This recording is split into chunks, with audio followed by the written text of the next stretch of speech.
Study IQ IAS, आपका selection हमारा mission. नमस्कार दोस्तों इस समय हमारा बैंकिंग सिस्टम काफी बड़े लिक्विडिटी क्रंच से गुजर रहा है। कहने का मतलब यह है कि जिस प्रकार की रुपये की अवेलेबिलिटी होनी चाहिए बैंकिंग सिस्टम के अंदर वो इस समय नहीं है। अब जस्ट आप इमेजिन करके देखिए, अगर रुपये अवेलेबल नहीं होगा बैंकों के पास तो इसकी वजह से क्या वो यहाँ पर लोन दे पाएंगे, क्या ट्रांजैक्शन सही से हो पाएगा, जिसकी वजह से हमारी जो इकोनॉमी है उसके ऊपर काफी बड़ा इंपैक्ट आएगा, जीडीपी नीचे चली जाएगी। और इसी प्रॉब्लम को सॉल्व करने के लिए आरबीआई ने एक बड़ा डिसीजन लिया है, जिसके तहत एक मैसिव $10 बिलियन का फॉरेक्स स्वैप किया जाएगा। आप देख सकते हो ये खबर, India's RBI announces mega $10 billion forex swap to infuse rupee liquidity. तो इस वीडियो के अंदर थोड़ा समझेंगे कि ये स्वैप होता क्या है, ये कंडक्ट कैसे किया जाता है, आरबीआई ये क्यों कर रहा है, इससे क्या प्रॉब्लम सॉल्व होगा। आपको काफी कुछ जानने को मिलेगा। चलिए आगे बढ़ते हैं, लेकिन उससे पहले आप सबको बता दूं कि अगर आप यूपीएससी की तैयारी कर रहे हैं तो हमारा जो स्टडी IQ संपूर्ण बैच है वो आप अवेल कर सकते हैं। इसकी सबसे खास बात यह है कि हमने अलग अलग फीचर्स के साथ 3 कैटेगरीज निकाली है, जैसे सिल्वर, गोल्ड और प्लैटिनम। और जो भी आपको फीचर चाहिए वो अब आप ले सकते हो बहुत ही कम रेट पर। बस आपको यूज करना है ये code Ankit live to get maximum discount, और इसका जो लिंक है वो कमेंट सेक्शन में दिया हुआ है। और इसके अलावा अगर आप MCQs अटेम्प्ट करना चाहते हैं तो मेरे इंस्टा पेज पर जाइए, वहां पर स्टोरीज में जितने भी MCQs हैं उसको भी आप अटेम्प्ट कर पाएंगे। चलिए शुरुआत करते हैं और सबसे पहले ये देखते हैं कि एग्जैक्टली हुआ क्या है। देखिए मैं आपको पहले तो ये बता दूं, अभी जस्ट 20-22 दिन पहले एग्जैक्टली आपको बताऊं तो 31 जनवरी को आरबीआई ने $5 बिलियन का फॉरेक्स स्वैप किया था, मतलब डॉलर रूपी स्वैप किया था। डोंट वरी, मैं आपको बताऊंगा इसके बारे में अगले स्लाइड में कि ये डॉलर रूपी स्वैप का मतलब क्या होता है। लेकिन ध्यान रखिएगा, ये वाला जो स्वैप था ना, ये एक्चुअली छोटे टेन्योर के लिए था, 6 मंथ्स के टेन्योर के लिए था। तो अभी जस्ट 31 जनवरी को $5 बिलियन का फॉरेक्स स्वैप किया गया था, लेकिन ये सफिशिएंट नहीं है। इसी को देखते हुए आरबीआई ने डिसाइड किया है कि $10 बिलियन का फॉरेक्स स्वैप ये किया जाएगा 28 फरवरी को। सॉरी, ये जनवरी लिखा हुआ ये गलत है, ये किया जाएगा 28 फरवरी को। कितना? $10 बिलियन का फॉरेक्स स्वैप। और ये कितने मंथ के टेन्योर के लिए होगा? ये होगा 3 साल के टेन्योर के लिए। मैंने अभी आपको जस्ट बताया कि जो $5 बिलियन का किया गया था ये 6 महीने का टेन्योर था इसका, तो ये छोटे टेन्योर के लिए था। लेकिन ये किया जाएगा 3 साल के टेन्योर के लिए। कब? 28 फरवरी को $10 बिलियन का फॉरेक्स स्वैप। अब देखिए क्या है ना, इससे आरबीआई 2-3 चीजों को सॉल्व करना चाहती है। एक तो यह है कि हमारे सिस्टम के अंदर, बैंकिंग सिस्टम में जो लिक्विडिटी की रिक्वायरमेंट है वो सॉल्व हो जाए। दूसरा, यहां पर जो रुपये की वैल्यू है वो थोड़ा सा स्टेबलाइज हो, क्योंकि अगर आप देखोगे रुपये जो है वो लगातार डिप्रिशिएट हुआ है। आपको पता ही होगा, जस्ट 1 साल पहले ही जो रुपये की वैल्यू थी वो 83 के आसपास चल रही थी। ये आपका लगातार डिप्रिशिएट हुआ और करीब करीब 88 के आसपास चला गया था। अभी अगर आप देखोगे तो $1 इक्वल्स टू करीब 86.65 देखने को मिलेगा। तो ये हो गया। फिर नेक्स्ट यहां पर एक फॉरेन एक्सचेंज रिजर्व की अगर हम बात करें, क्योंकि आपको पता है इस समय फॉरेन एक्सचेंज रिजर्व हमारा $600 बिलियन के ऊपर है, लेकिन इसमें भी गिरावट आई है, काफी अच्छी खासी गिरावट आई है। तो ये सारी चीजें सॉल्व हो पाएंगी। तो पहला क्वेश्चन अब ये आता है कि ये स्वैप वर्क कैसे करता है, ये स्वैप का मतलब क्या है।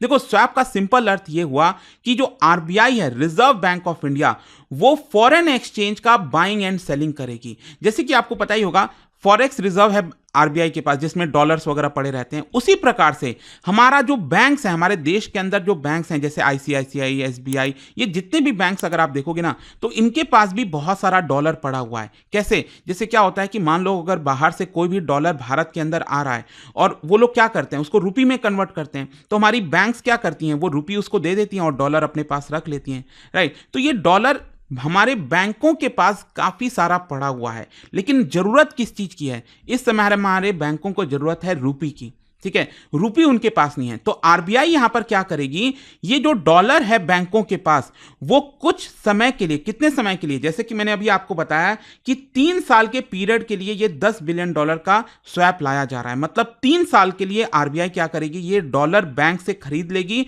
और उसके बदले में रुपये की सप्लाई कर देगी। मतलब बैंकों को जो इस समय रुपये की आवश्यकता है वो रुपये उनको मिल जाएगा, ठीक है। और 3 साल के बाद क्या होगा, ये रुपए जो है वो बैंक क्या करेंगे, वापस आरबीआई को दे देंगे और उसके बदले में ये जो डॉलर है वो यहां पर डॉलर वापस बैंकों के द्वारा खरीद लिया जाएगा। अच्छा, अब ये काम कैसे करता है मैं आपको बताता हूं। बेसिकली ऑक्शनिंग के माध्यम से ये किया जाता है। जैसे कि फॉर एग्जांपल मान लो आरबीआई कहती है कि चलो हम $1 आपसे खरीदेंगे। मैं जस्ट आपको एग्जांपल बता रहा हूं। वैसे तो ये लोग $10 बिलियन खरीदने वाले हैं, राइट? लेकिन यहां पर आरबीआई मान लो कह रही है हम $1 खरीदेंगे। तो एक बैंक है, मान लो बैंक ए हो गया और बैंक बी हो गया। जो बैंक ए है वो ये कह रहा है कि $1 के बदले हमें आपसे चाहिए 86.5 रुपये। ठीक है, ये बैंक ए है वो ये कह रहा है। लेकिन बैंक बी क्या कह रहा है? बैंक कह रहा है कि चलो हम आपसे सिर्फ 86.4 रुपये लेंगे आरबीआई से और हम आपको $1 दे देंगे। तो यहां पर आरबीआई को किस में फायदा? आरबीआई को फायदा है बी के साथ डील करने में। तो ये ऑक्शनिंग होगी। जो यहां पर सबसे कम रुपये का रेट बताएगा ना, उसके हिसाब से यहां पर आरबीआई जो है वो $1 उस बैंक से खरीद लेगी। तो ये कब किया जाएगा? 28 फरवरी को ये पूरा कंडक्ट होगा और हर एक बैंक को कम से कम यहां पर $10 मिलियन खरीदना है कम से कम। कहने का मतलब अगर आप इसमें पार्टिसिपेट करना चाहते हो तो कम से कम आपको $10 मिलियन खरीदना होगा और ऐसे मल्टीपल में 10 मिलियन करके ऐसे मल्टीपल में जो है ये टोटल आपका $10 बिलियन का जो फॉरेक्स स्वैप है वो किया जाएगा। और मान लीजिए जो भी बैंक यहाँ पर बिडिंग जीत जाता है तो उस केस में आरबीआई क्या करेगी? उस बैंक को यहाँ पर जो रुपी फंड है वो क्रेडिट कर देगी और जो बैंक है उसको अपना जो डॉलर रखा हुआ है वो आरबीआई के नोस्ट्रो अकाउंट में जमा करना होगा। और ठीक 3 साल के बाद क्या होगा? ये जस्ट उल्टा हो जाएगा। ठीक 3 साल के बाद यहां पर जो आरबीआई है वो डॉलर उस बैंक को वापस कर देगी और वो जो बैंक है वो क्या करेगा? रुपी को वापस कर देगा आरबीआई के पास। इस तरह से ये पूरा काम करता है। अब क्वेश्चन ये है कि ऐसा आरबीआई क्यों कर रही है? ऐसा आरबीआई ये जो डॉलर रुपी स्वैप है वो क्यों कंडक्ट किया जा रहा है? बेसिकली क्या है ना, जैसा कि मैंने आपको बताया, इस समय बैंकिंग सिस्टम के अंदर रुपी की रिक्वायरमेंट है, रुपी है नहीं। और इसका एक मेजर कारण मैं आपको बताता हूं। एक्चुअली अगर आपने देखा होगा तो हमारा जो रुपी है वो लगातार डेप्रिशिएट कर रहा था। मैंने भी आपको जस्ट दिखाया ना कि ये रुपी हमारा ऑलमोस्ट 88 के करीब चल गया था। तो उसको कंट्रोल करने के लिए आरबीआई क्या करती है? रुपी को कंट्रोल करने के लिए कि रुपी बहुत ज्यादा डेप्रिशिएट ना कर जाए, 90 ना चला जाए, 95 ना चला जाए, तो उसको कंट्रोल करने के लिए आरबीआई क्या करती है कि जो अपना फॉरेक्स रिजर्व है, अगर आप देखोगे फॉरेक्स रिजर्व हमारा $705 बिलियन पहुंच गया था एक समय, राइट? लेकिन यहां पर आरबीआई ने क्या किया? अपने फॉरेक्स रिजर्व में से डॉलर की सप्लाई कर दी मार्केट के अंदर और उसके बदले में जो रुपी है वो खरीद लिया। मतलब सिस्टम के अंदर रुपी पड़ा हुआ था लेकिन वो रुपी यहां पर आरबीआई ने अपने पास खरीद लिया और डॉलर की यहां पर सप्लाई कर दी, जिसकी वजह से यहां पर डॉलर सप्लाई कर दिया ना, मतलब ताकि रुपी हमारा स्टेबलाइज हो सके। मतलब ये जो फॉरेन एक्सचेंज रेट है ये आपका ये स्टेबलाइज हो सके। अगर ऐसा नहीं करती आरबीआई तो इसकी वजह से हमारा रुपी हो सकता है 90 के आसपास चला जाता, काफी ज्यादा डेप्रिशिएट हो जाता।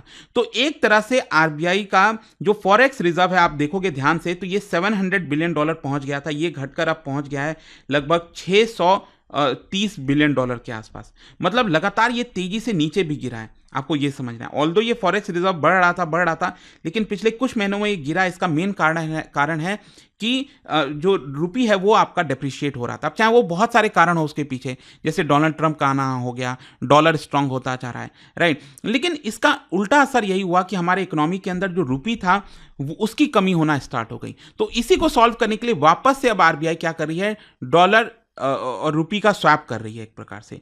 फिर इसके अलावा यहां पर एक चीज मैं आपको और इंटरेस्टिंग बताता हूं। बेसिकली क्या आपने देखा होगा, रिसेंटली आरबीआई ने रेपो रेट कट किया था। रेपो रेट कहने का मतलब ये 6.5% था रेपो रेट, ये अभी रिसेंटली इसको 25 बेसिस पॉइंट घटाया था और ये पहुंच गया 6.25%। लेकिन उसके बावजूद भी मैंने अभी रिसेंटली वीडियो बनाया था और आपको बताया था कि रेट कट करने के बावजूद जो बैंक्स हैं वो आपके लोन रेट में गिरावट नहीं करते हैं। ठीक है, वैसे तो होना ये चाहिए ना कि रेट कट हो रहा है तो उसी हिसाब से आपका भी 0.25% लोन में रेट कट होना चाहिए जो आप परसेंटेज दे रहे हो। लेकिन इसका मेन कारण ऐसा नहीं करती है बैंक, क्योंकि रुपी की रिक्वायरमेंट है। क्योंकि जैसा मैंने आपको बताया अगर रुपी की कमी है बैंकिंग सिस्टम के अंदर तो इसकी वजह से क्या होगा, ये जो बैंक्स हैं वो क्या करते हैं, ज्यादा से ज्यादा डिपॉजिट लेने की कोशिश करते हैं और यहां पर आपको ज्यादा इंटरेस्ट देते हैं। तो जब डिपॉजिट पर आपको ज्यादा इंटरेस्ट मिलता है तो लोन पर भी आपको ज्यादा इंटरेस्ट लगाया जाएगा, इसीलिए लोन का जो रेट है वो अभी कम नहीं हो रहा है। अब अगर मान लो रुपये की रिक्वायरमेंट कम हो जाएगी, बैंकिंग सिस्टम के अंदर बहुत सारा रुपया आ जाएगा, तब यहां पर जो डिपॉजिट पर अब आपको इंटरेस्ट है वो कम मिलना स्टार्ट होगा और अल्टीमेटली जो लोन रेट है वो भी यहां पर कम हो जाएगा। तो ये भी प्रॉब्लम सॉल्व हो जाएगी। और तीसरी जो प्रॉब्लम एक और सॉल्व होगी वो है फॉरेक्स रिजर्व भी आरबीआई का बढ़ जाएगा। मैंने आपको क्या बताया, अभी फॉरेक्स रिजर्व क्या हुआ है, नीचे आ चुका है, लेकिन आरबीआई क्या कर रही है, 3 साल के लिए डॉलर बैंकों से खरीद रही है, तो ये डॉलर कहाँ जाएगा, हमारे फॉरेक्स रिजर्व में जाएगा और फॉरेक्स रिजर्व यहां से थोड़ा सा बढ़ जाएगा।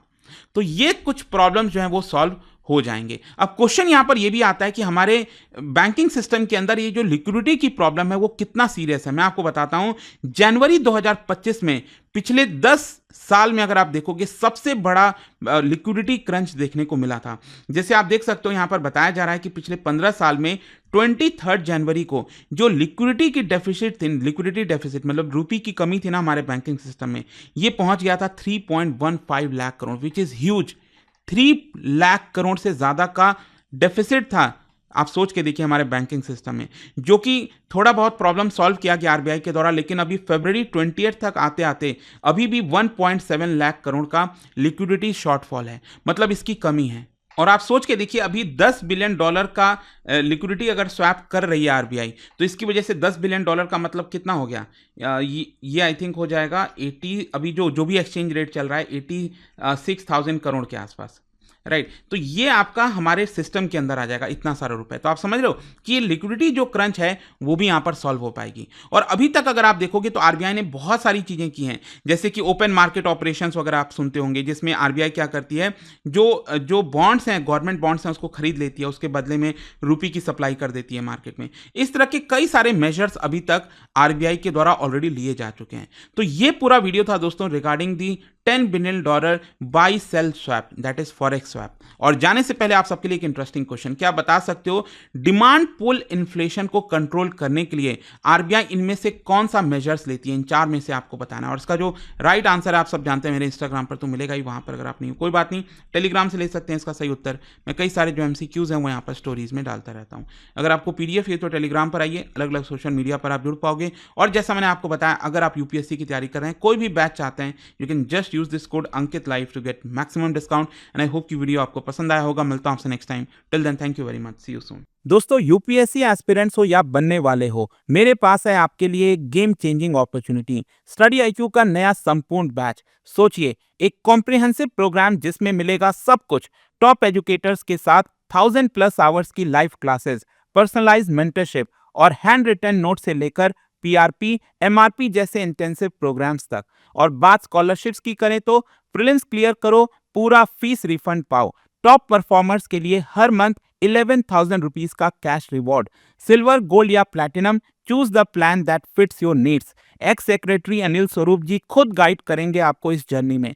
स्टडी आईक्यू पर 2 करोड़ इंडियंस का ट्रस्ट है और अब संपूर्ण बैच के साथ आपका यूपीएससी ड्रीम भी होगा अचीव। आपको करना क्या है, कमेंट में दिए गए संपूर्ण बैच के लिंक पर क्लिक करें and once you click on buy now, आप देख सकते हो डिस्काउंट कोड्स, वहां पर टाइप कीजिए अंकित लाइव एंड आपको मिलेगा सबसे lowest price and your IAS journey starts here.